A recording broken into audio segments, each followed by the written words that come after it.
दोस्तों, मेरी जो सीरीज चल रही है डिटेल प्रोजेक्ट रिपोर्ट, उसी में हम आज आगे बढ़ेंगे। पिछली उसमें आपने देखा था कि बैलेंस शीट कैसे ड्रॉ की जाती है और उससे पहले आपने देखा था कि प्रॉफिटेबिलिटी स्टेटमेंट कैसे ड्रॉ की जाती है। तो यही इकोनॉमिक इंडिकेटर होते हैं जिनको हम ध्यान से देखते हैं। अब जो हमें कोई भी इंसान जो हमारे प्रोजेक्ट पर लोन देना चाहता है या प्रोजेक्ट लगाना चाहता है, उसके लिए रेशियो एनालिसिस बहुत ही इंपॉर्टेंट चीज है जो मैं आज आपको बताऊंगा। और ये रेशियो एनालिसिस होती क्या है, क्योंकि हर चीज ये एक तरीके से इंडिकेटर्स होते हैं जिसके ऊपर जो है कोई भी इंस्टीट्यूशन और कोई भी जो है बैंक वगैरह लोन देते हैं और उन इंडिकेटर्स पे ही डिपेंड करता है। चाहे आप, मैं कह रहा हूं, लोन ले ना ले, लेकिन आप इंडिकेटर्स को जरूर देखें। आप मैं बता रहा हूं ना, आपको लोन लेना है, जरूरी नहीं है कि आप तो भी प्रोजेक्ट रिपोर्ट ड्रॉ करें। मैं कह रहा हूं कभी भी आपको प्रोजेक्ट लगाना है तो आपको जो है जरूर प्रोजेक्ट रिपोर्ट ड्रॉ करनी चाहिए और डिटेल प्रोजेक्ट रिपोर्ट ड्रॉ करनी चाहिए, जिस तरीके से मैं आपको सिखा रहा हूं। मतलब मैं चाह रहा हूं कि आप कोई भी गलती ना करें, क्योंकि प्रोजेक्ट रिपोर्ट बार बार कहता हूं कि एक बहुत जरूरी स्टेप है अगर आप अपना रोजगार करना चाहते हैं।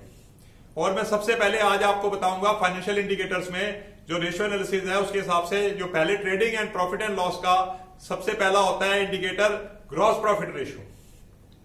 ग्रॉस प्रॉफिट रेशियो क्या है? जो हमारा ग्रॉस प्रॉफिट आया, ग्रॉस प्रॉफिट क्या होता है मैंने आपको पहले भी बताया हुआ है, मैं फिर आज से बता देता हूं कि जो भी सेल्स है उसके अंदर कॉस्ट ऑफ सेल्स निकाल दो तो ग्रॉस प्रॉफिट आ जाता है। इस ग्रॉस प्रॉफिट को जब हम सेल्स से डिवाइड करेंगे और 100 से मल्टीप्लाई कर देंगे तो हमारी जो रेशियो आएगी वो होगी ग्रॉस प्रॉफिट रेशियो। अमूमन जो है 10 से 20% होता है ग्रॉस प्रॉफिट, 20% तक एवरेज कंसीडर किया जा सकता है। और बाकी जो बिजनेस होते हैं उसके हिसाब से चलता है, जैसे प्रैक्टिसिंग प्रेवेलिंग होती है उस बिजनेस में, कईयों में बहुत ज्यादा प्रॉफिट होते हैं लेकिन वो मोनोपोलिस्टिक बिजनेस होते हैं, मैंने जो आपको बताया है। उसके बाद जो रेशियो आती है वो है नेट प्रॉफिट रेशियो। जब सारे खर्चे जो ग्रॉस प्रॉफिट में से कम कर दिए जाते हैं तो उसके बाद जो आता है हमारा नेट प्रॉफिट आता है। तो नेट प्रॉफिट को जब सेल से डिवाइड करेंगे और 100 से मल्टीप्लाई करेंगे तो हमारी जो रेशियो आएगी वो नेट प्रॉफिट रेशियो होगी। तो वो भी जो मैं बता रहा हूं कि कम से कम जो है 10% होनी चाहिए। जैसे मैंने बताया ग्रॉस प्रॉफिट रेशियो जो 20%, तो 10% तक तो एवरेज माना जाता है। इससे कम भी होता है, इससे ज्यादा भी होता है। लेकिन फाइनेंशियल इंस्टीट्यूशन जो सेटिस्फाइड होते हैं वो जीपी रेशियो जो है 20% हो और जो एनपी रेशियो है वो 10% हो तो वो सेटिस्फाइड हो जाते हैं कि भाई ये बिजनेस जो है वायबल है, इकोनॉमिक वायबल है। तो आपको यहां पर आकर पता लगता है कि हमारा बिजनेस इकोनॉमिक वायबल है या नहीं वायबल। उसके बाद जो है बैलेंस शीट रेशियो जाती है। बैलेंस शीट में सबसे पहली रेशियो होती है करंट रेशियो। अब ये करंट रेशियो क्या है, आप हैरान होंगे। जो मैंने आपको बताया था सारी current assets divided by current liability जो है वो करंट रेशियो होती है। अब ये क्या होनी चाहिए, जो फाइनेंशियल इंस्टीट्यूशन है वो क्या देखते हैं, वो देखते हैं कि करंट रेशियो जो है वो लेस देन 1 है तो ये डेंजरस है, और अगर वो ओवर देन 1 है और 1 से 2 के बीच में है तो वो सेटिस्फैक्ट्री है। इस वजह से जिस बिजनेस में भी ये रेशियो 2 से ऊपर, 1 से ऊपर और 2 के नीचे आती है तो वो सेटिस्फैक्ट्री मानी जाती है। उसी को वो जो है आपको लोन देंगे, सीसी देंगे या लिक्विडिटी लोन देंगे। तो इसको करंट रेशियो को बहुत सारे नामों से जाना जाता है। इसको क्विक रेशियो भी कहते हैं, लिक्विडिटी रेशियो भी कहते हैं और एसिड टेस्ट रेशियो भी कह देते हैं। लेकिन इसमें सब चीजें में थोड़ी थोड़ी चेंज होती रहती है।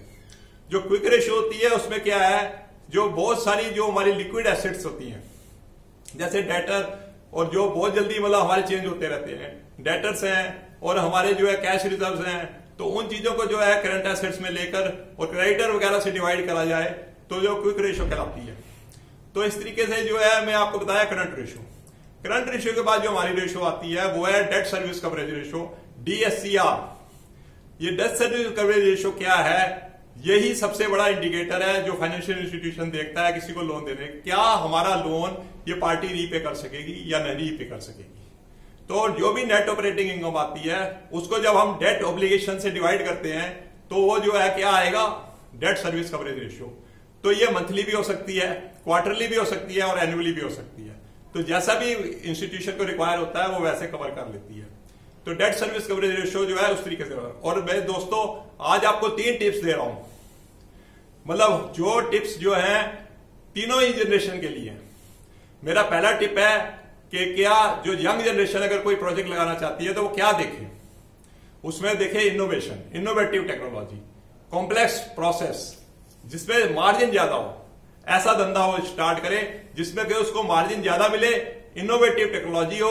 और वो क्योंकि देखो वो एक्सप्लोर कर सकता है वो हर चीज के अंदर तलाश कर सकता है, वो बहुत दूर तक जा सकता है और वो मेहनत भी कर सकता है। उसके बाद आती है मिडिल एज ग्रुप। उसके लिए ये टिप है कि वो ऐसा प्रोसेस देखे जो प्रूवन हो, जो कि ऑलरेडी लोगों ने अपनाया हुआ हो और उसमें मार्जिन कमा रहा हो, जो बहुत कामयाब हो, और उसी में वो जाए जिसमें एवरेज प्रॉफिट हो, और जो है वो ऐसा ही धंधा करे जो ऑलरेडी एस्टेब्लिश हो। तो इस तरीके से मिडिल एज ग्रुप के लिए ये मेरा टिप है। और तीसरा और जो मोस्ट इंपॉर्टेंट टिप है वो है ओल्ड एज ग्रुप के लिए।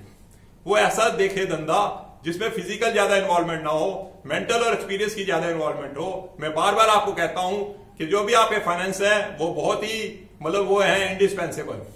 तो आपको बहुत सोच समझ के काम करना है।